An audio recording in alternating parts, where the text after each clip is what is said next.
आई,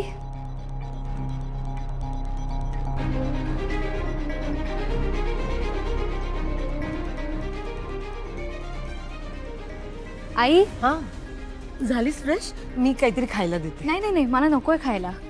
का ग राजा, भूक नाहीये? नाही बर. आई, मला खरं खरं सांग, तू कसला विचार करतेस का? तू नॉर्मली अशी बसून राहत नाहीस.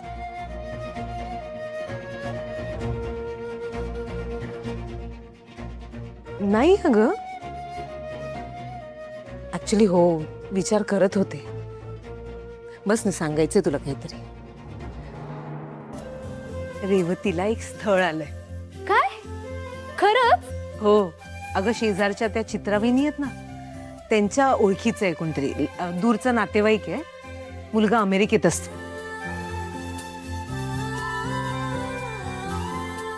हे बरं आई, त्यांना आत्याबद्दल सगळं? हो हो, सगळं सांगितलं त्यांना, सगळं माहिती. आणि त्या मुलाचंही एक लग्न मोडलं होतं म्हणे. ओके.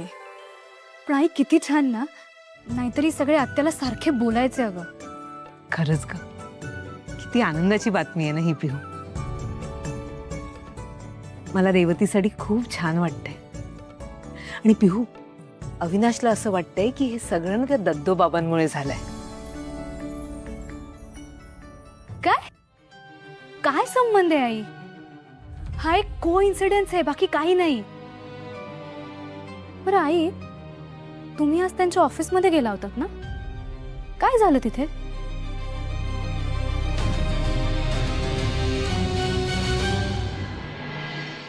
अनुप्रिया, तू जितकी जास्त स्वतःला माझ्यापासून दूर ठेवशील ना, तितका जास्त मी तुझ्यासाठी डेस्परेट होईन.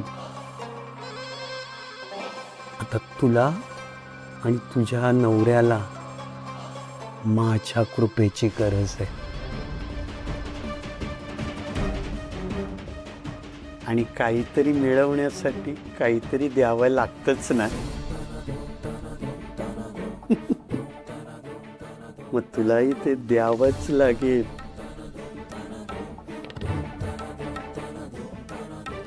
पण मला अशी घाई करून चालणार नाही. अगदी अलगद तुला आपल्या जाळ्यात ओढावं लागेल.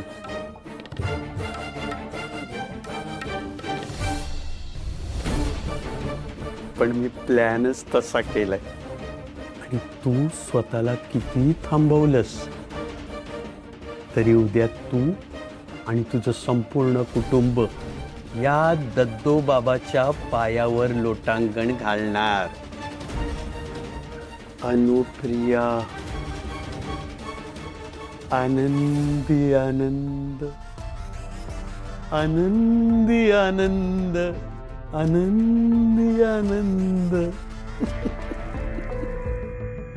नाही, फार काही नाही झालं. आम्ही तिकडे गेलो, त्यांच्या ऑफिसमध्ये बसलो होतो. केवढ्या बायका आल्या होत्या आणि छान नटून तटून आल्या होत्या. आणि सगळेजण इतकं कौतुक करत होते का त्या दत्तोबाबांचं. आणि तुम्ही काय केलं? आम्ही काही नाही, मला असं वाटलं होतं की रेवतीला आत बोलवतील, तर त्यांनी मलाच आत बोलवलं. मग ते माझ्याशी गप्पा मारत होते, मला प्रश्न विचारले, चौकशी करत होते. त्यानंतरचं खरं तर मला काही आठवतच नाही. अगं मला तिकडे ना अचानक गरगरायला लागलेलं. काय? कशामुळे? आई, त्याने काही? नाही नाही पिहू, अगं हीटमुळे, गरमी किती आहे बाहेर, डिहायड्रेट झाली असेल बॉडी, म्हणून गरगरत असेल. काय ए पिहू, असं काय बघतेस तू अविनाश सारखं? मग मी सगळं विसरते, बोलवते ना मला. थांब जरा. मग काही नाही. मग त्यानंतर ते प्रश्न विचारत होते आणि मग प्रथमचा फोन आला की आजीला बरं नाहीये. मग निघालो आम्ही. बाकी काही बोलला का तो? तू कोण? तो बाबा. ए पिहू, असं एकेरी उल्लेख करू नये ग बाळा. मोठे आहेत ना ते, आदराने बोलावं. आई, तू पण भक्त झाली आहेस का त्याची? आता तू चिडणार आहेस का माझ्यावर? ऐकून तर घे माझं. हे बघ, भक्त वगैरे नाही, खरं सांगू का, आधी मलाही असंच वाटायचं की बाबा वगैरे नाही, सगळं खोटं असतं, सगळं थोतांड असतं. पण मग मला कळलं की बाबा शिकलेले आहेत, डॉक्टर आहेत. तुलाही सांगितलंच की मी. मग विचार केला एकदा भेटून बघूया. आणि अविनाश आणि आई किती उत्सुक होते त्यांना भेटायला, किती खुश होते. त्या दादांनी होकार दिला. पण आज जेव्हा मला प्रत्यय आला ना पिहू, अगं हो, हे तर सांगायचंच विसरले मी. पिहू, अविनाशला ते टेंडर मिळालंय.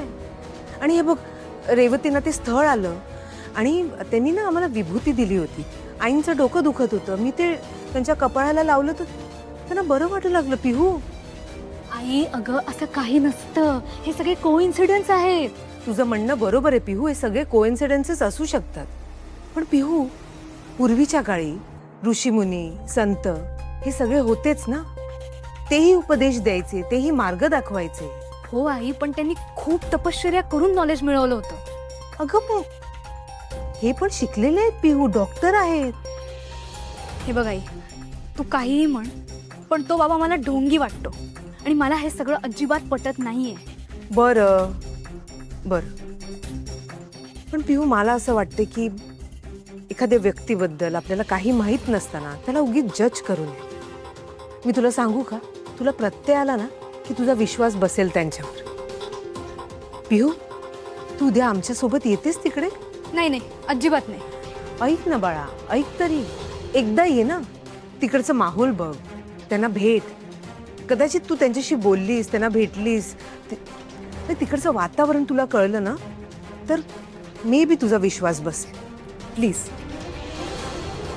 प्लीज. ठीक आहे, मी येते तुझ्याबरोबर.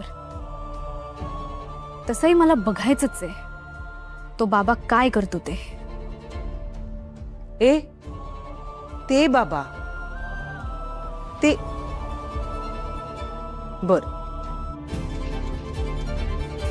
तू येतेस ना, यातच मला आनंद आहे.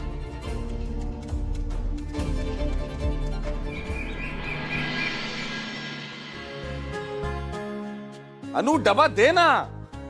रोज काय सारखं सारखं ओरडावं लागतं डब्यासाठी, मला खरंच कळत नाही. माणसाला उशीर होतो, कुणाला काही पडलेलं नाहीये. अनु, आले आले.